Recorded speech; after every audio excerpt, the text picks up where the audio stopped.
ঘটনাটো আপোনাৰ ট্ৰেইনখন আহি থকাৰ অৱস্থাত আপোনাৰ ইঞ্জিনটো খুলি গ'ল। ইঞ্জিনৰ ডাবাটো আপোনাৰ এইফালে ৰখি গ'ল, বাকী এটা ডাবা লৈ ইঞ্জিনটো আগলৈ গুচি গ'ল। ইমান ডাঙৰ দুৰ্ঘটনা এটাৰ পৰা মানে মানুহখিনি একো নহ'লে।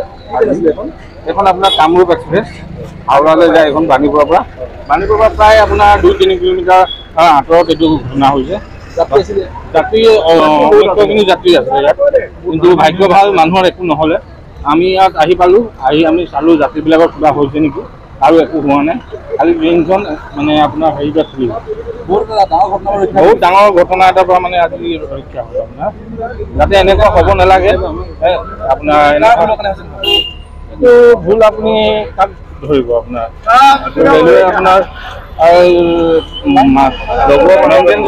মানুহখিনি থাকে, সেইখিনি ভালদৰে চাব লাগে যে ট্ৰেইন এখন যেতিয়া আপোনাৰ মানুহখিনি লৈ যাত্ৰা কৰিব, যাত্ৰাৰ সময়ত আপোনাৰ ভালদৰে বস্তুবিলাক ফিটিং আছেনে নাই সেইবিলাক চেকিং ভালকৈ কৰিব লাগে। চেকিঙৰ মানুহবিলাকে আজি ভালদৰে চেকিং নকৰাৰ কাৰণে এনেকুৱা এটা ভাগ্য পৰা মানুহখিনি আজি একো নহ'লে।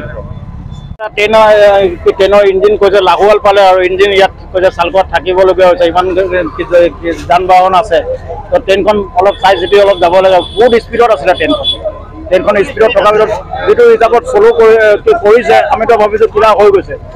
একদম ভাল, বাণীপুৰৰ পৰা আহিছে ট্ৰেইনখন, হৰণো নেমাৰে।